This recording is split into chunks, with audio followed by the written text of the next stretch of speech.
Čia dirbo tokį telšiams Kekil, toks buvo keistuolis žmogus. Kekils, bet kaip mes tokį bendraumžė, on smer 65, dar nenumerėjau 65. Ir tai dirba nam tokį darbėlį, čia turėtų būti mano diplominis magistrinis darbs. Ir va taip pat po biškį šanu prieidams, pameistraunu, susirandu kažkokių detalių, susirandu kažkokių įrankių, biškį reikia aukščiau pasikėti, tai bus patogiau. Ir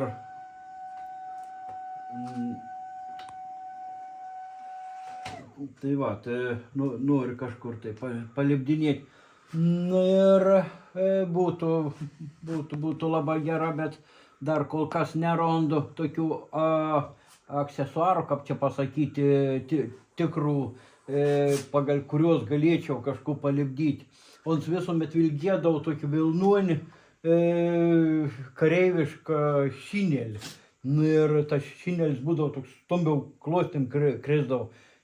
Būtų labai gera, kad kur nors galėtų gauti, nupirkti, pasiskolinti, kur nors, nes niek panašaus tokį kietą, drabužį nėra tokie keitą, o būtent tų naudodavau. Taip pat ir batų trūksta, batų panaudojau čia tėvoką,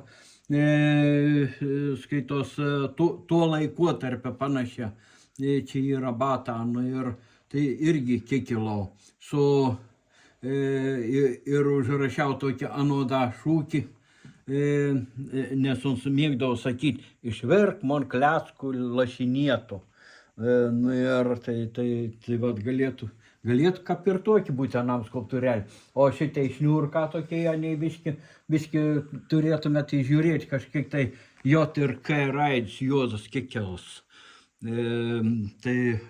O dabar ant detalių dirbu ir dar noriu tų lietsargį padaryti, tikroviškesnį, tokį irgi tą pat, ne muziejus, niekur, tokių nesenų palyginos daiktų, kad būtų 50-100 metų senoma. Ir dabar jau norėčiau pradėti lipdyti, bet nežinau aš tos formas dar lietsargiam. Ir bandysim, gal paskui nors ant trobos, ant aukšto, kur nors gal ir užsimėti, koks kai sulūž dar geriau būtų, nes ons būtent taisydavau senus lietsargis, skustukus dirbdavau, ten kalendorius pardavinėdavo, ir tada būtų labai gera, kad būtų įkų pasižiūrėti.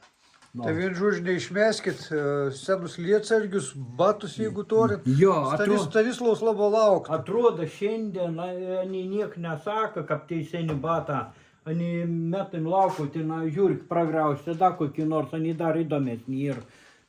Bet praein, kaip dabar jį sakoma, mados pasikeit, ir niek panašaus neberaš, niekur, dabar ras tik sportbačių. O man tą būtų gera, kad būtų seno trobo kažkur tai kampelyje, kai supelėje, kai yra apipovė, bet ką tik forma tą būtų. Kad į pelis būtų apgriaužęs, ne? Jo, pelis apgriaužęs beveik geriau būtų, ar prakiorė buvė kokį nors. Svarbu, kad tas kontūrs išliks, o jeigu ten lietsargis, nesvarbu, kad ons nebė tos medžiagos, kad ten būtų vien tik tas gelžgalė, bet svarbiausiams, niek daug nam nepadaryti jau. Būtų gera pamatyti, toj. Ir labai aiškaus šineliaus, nes dabar mano tokį tolimesnį būtų, nors susirasti modelį žmogui jau biškį panašiai radau, aiškau dar panašios tašys tokios. Nes ons vaikščiodavo, būtent viskus susidėjęs į tokios rūšies tašį, tų savo daiktelius. Ons žvaigždžius pardavinėdavo ir kalendorius pardavinėdavo. Tai buvo biški komercininkas, biški prižiūrėtos tvarkos. Ir tai trūkstų tų aksesuarinių detalių būtent tuo laikotarpiu. O tas laikotarpis buvo apie 950-uosius, 60-uosius metus. Pokarį, žodžiu. Jo, pokaris tas, Tai buvo, kad būtų va tuo laikotarp kažkokio aksesuarų. Labai būtų gerai jiems, kad galėtų pasižiūrėti tikrus.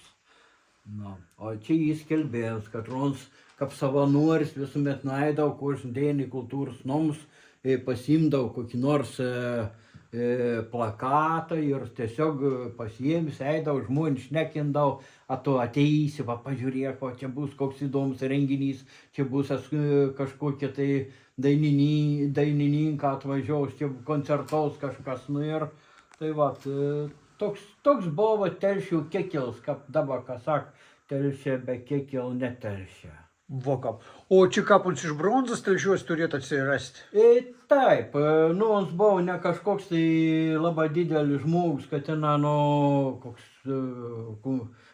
kaip čia pasakyti, miesto pirmininkas, partijos sekretorius, manau, užtektų ir va tokį, va, nedidelis skulptūrėlį, on tokį panaš podamintelį kažkur, ar prie Torgaus aikštės, ar on mėgdavo lankytis prie autobus stoties, kur žmonių susijama.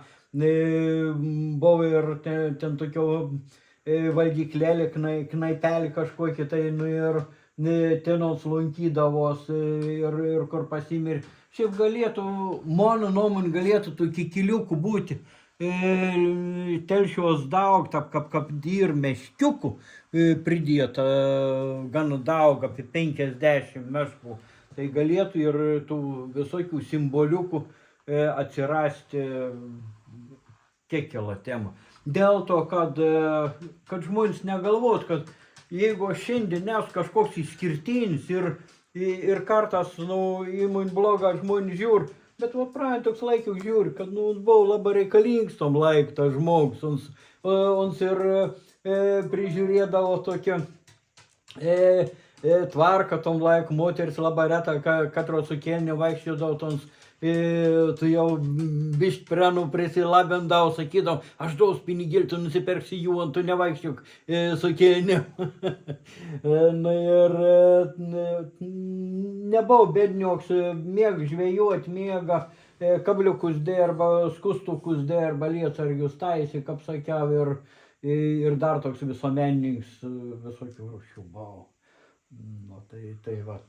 O tai kada turėtų atsirasti ta skulptūra Telšiuose, pamatytume, jeigu geras seksas? Šiaip mano baigiamasis darbas turėtų būti po metų, jeigu taryba, jeigu profesorė, jeigu dėstytoja pritars tokiam variantu, tai sakykime, kažkokius su žmogum atsiras vaistas, bet kol kas yra tokių bandymų siūlyti, kad bandykim gal be žmogaus, tik vieną nuo vardo kažkokį simboliką, nu taip, kaip kas saka, čia kažkokį prezidentą batą, kas nors buvo, nu tai va čia galėtų būti va kekilo batą. Tai toks variant galėtų būti kekilo lietsargis, galėtų būti kekilo pluoščius kažkoks tas pamest, ne pluoščius, aš net nežinau, ką pavadinti, nu, vadintum šinelių kareiviškų. Ons toks keits, veilokinis būdavo, jeigu kartas kur nors, kam nors daržinė kaba, kur nors, kad ir super apleis, bet ons papozavimo to momento baisę tektų, būtų labai gera, jeigu galėtų va tokį surasti aksesuarą. Nes, nei muziejų yra, nei parduotuvėje gausi, nei dėvėtų prekių parduotuvė, nes per daug nudėvėti ir tai nebeprijam, ir vienintelis, kas lieka pas žmonės. Supratau, lauksiam. Nu, gerai, ačiū.